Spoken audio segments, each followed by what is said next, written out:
Oswaldo pensava, então, em estratégias que pudessem beneficiar a todos. Existe varíola porque a população não quer vacinar-se. Quem é vacinado não contrai varíola. Tem varíola quem quer.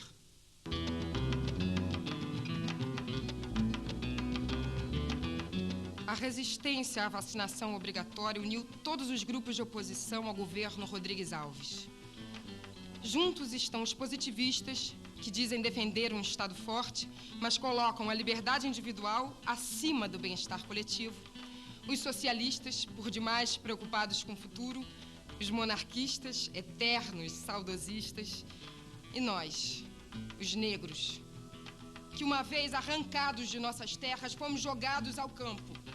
E com o fim da escravidão, aqui estamos, abandonados na cidade. Não podemos aceitar o bota abaixo do prefeito Pereira Passos, que destrói nossas casas e mais uma vez nos manda para longe, sem rumo. Também não podemos aceitar que esse doutor Cruz violente nossa cultura, impondo uma vacinação sem qualquer justificativa nem respeito às nossas tradições. Resistiremos até o fim.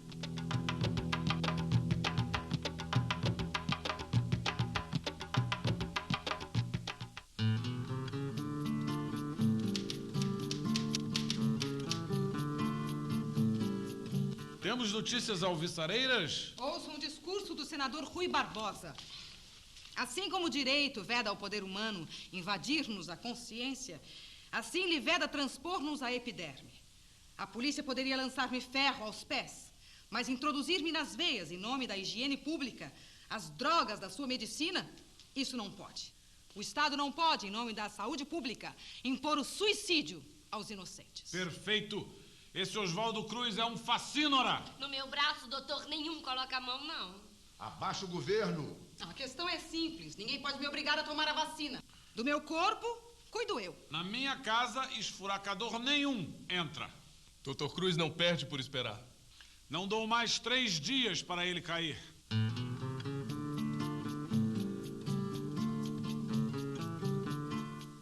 Essa resistência aos benefícios das ideias novas, às conquistas da ciência, não é felizmente defeito peculiar da nossa raça. Todos os povos têm o seu resquício de selvageria transportada pelo atavismo. E são mais ou menos fetichistas e muito preguiçosos para mudar de opinião. E esses defeitos não se notam somente nas classes menos cultas. Revolta-nos a ideia de obrigar toda a gente a deixar-se inocular do pulso, equiparando nossas imaculadas filhas, nossos tenros filhinhos, nossas castas esposas, às cobaias e aos cães que servem de estudo aos laboratórios oficiais de fisiologia. Abaixo o governo! Abaixo o governo! Abaixo o governo!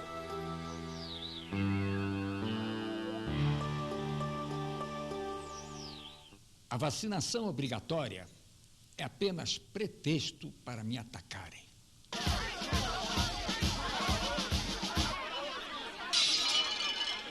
Abaixo o governo! Abaixo o governo! Abaixo o governo! Não, eu não vou pular. Eles que invadam. Abaixo o governo!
Ele era muito hábil para negociar com as autoridades, mas ele Ele falhou com a comunicação com o povo, o que talvez tenha sido o seu grande erro.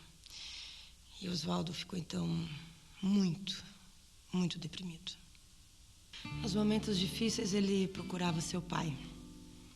Era no cemitério que ele organizava seus pensamentos.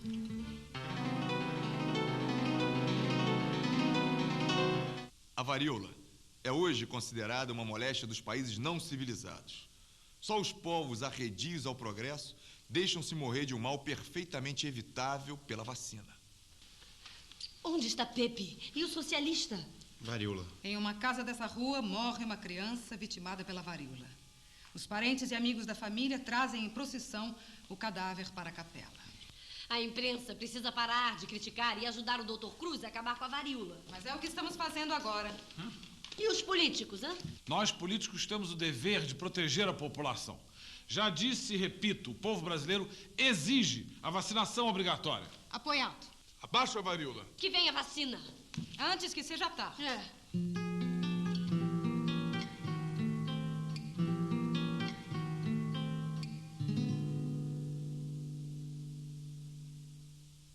Oswaldo era um carioca típico.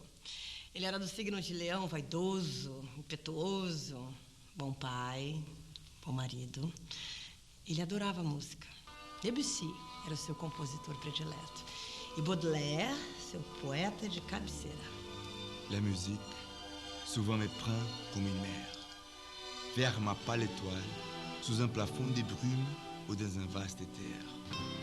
Ele registrava todas as suas atividades, porque ele sabia que estava fazendo história.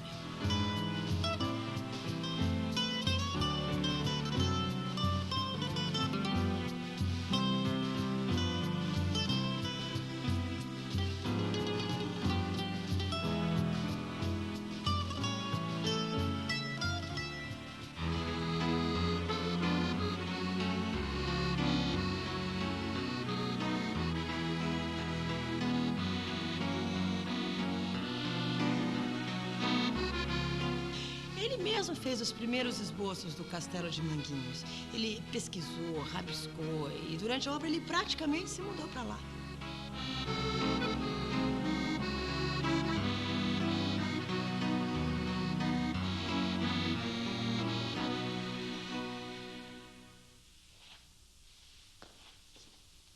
Mister, o que é que o senhor está construindo aqui? Uma igreja, uma sinagoga, um templo, a mosque? É um templo? Um templo da ciência. But why are you building right here in the middle of this swamp? Você está vendo isso aqui? Por aqui entram todos os navios que chegam ao Rio de Janeiro.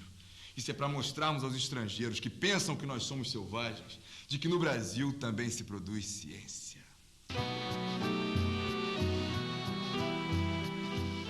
O Instituto de Manguinhos foi convidado pelo governo alemão a participar do 14º Congresso Internacional de Higiene e Demografia, que se reuniria em Berlim. Oportunidade perfeita para o Dr. Oswaldo submeter ao julgamento de um tribunal imparcial de alta competência a obra científica que estava realizando na diretoria de higiene.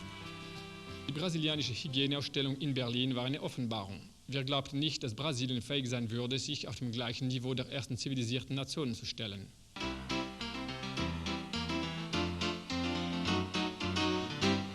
A squadron will be leaving shortly for Rio de Janeiro with a complement of 15,000 men. Now, they will stay in Guanabara Bay for a few days. They will go ashore so long as they are assured that there is no danger of catching yellow fever. Rio de Janeiro is clear. I assure you, the officers and the sailors can go ashore without fear. Even in the height of summer? It's like winter. Your people can stay as long as they like. Em 1909, entra em vigor uma lei que proíbe acúmulo de cargos. Tendo de optar entre a Diretoria Geral de Saúde Pública e a direção do Instituto, o Dr. Oswaldo Cruz ficou com o segundo, sua casa. Literalmente, pois ele e uma equipe de cientistas e estudantes, apelidados de Jardim de Infância da Ciência, chegavam a passar semanas enfurnados no castelo.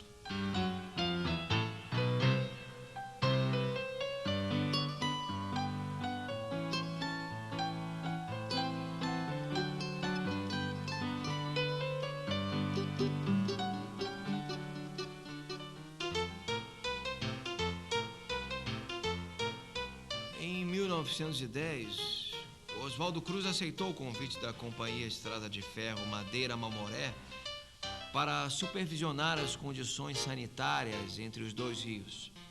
A malária impedia o avanço da construção da ferrovia, matando centenas de operários. Se na Madeira Mamoré ainda há malária, é porque não querem ouvir os conselhos dos médicos. Tomar diariamente a quinina e dormir sempre sob mosquiteiros. Solução é simples. Assim como não se paga ao operário que não deu conta da tarefa prescrita, não se pagará tão pouco ao que não cumprir a obrigação profilática.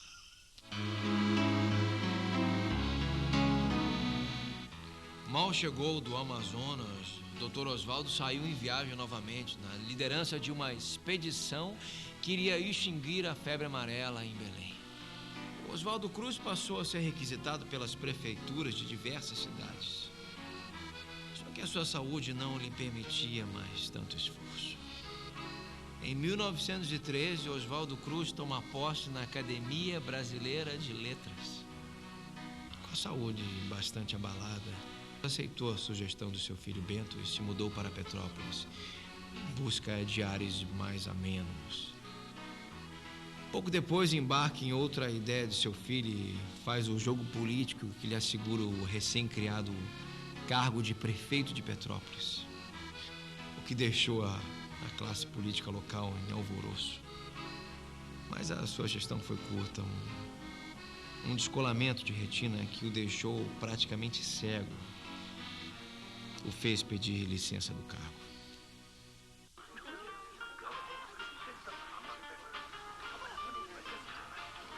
É uma manifestação. Não, é só um carnaval.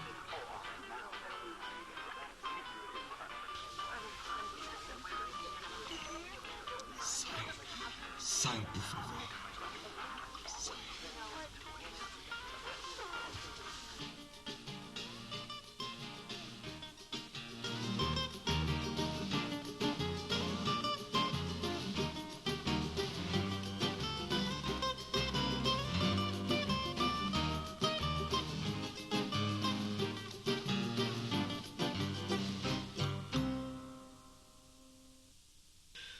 Desejo com sinceridade que se não cerque a minha morte dos atavios convencionais com que a sociedade revestiu o ato de nossa retirada do cenário da vida.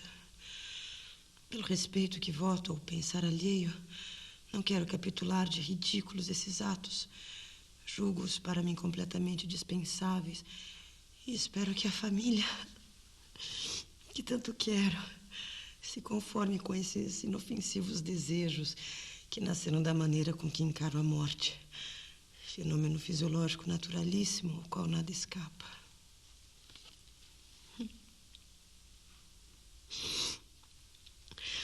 Nada de convites ou comunicações para o enterro, nem missa de 7º dia, nem luto tampouco. Este traz-se no coração e não em roupas. Peço encarecidamente aos meus que não prolonguem o natural sentimento que trará minha morte.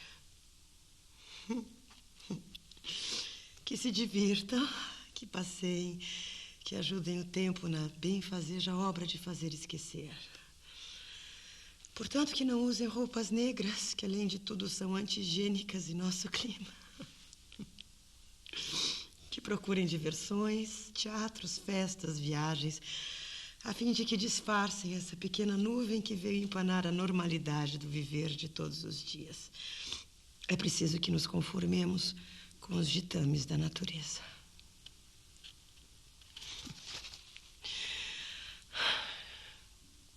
Logo após a sua morte veio o reconhecimento definitivo. Até o senador Rui Barbosa, um dos seus críticos mais ferrenhos, se curvou ante os frutos de uma vida dedicada à melhoria das condições de vida da população brasileira.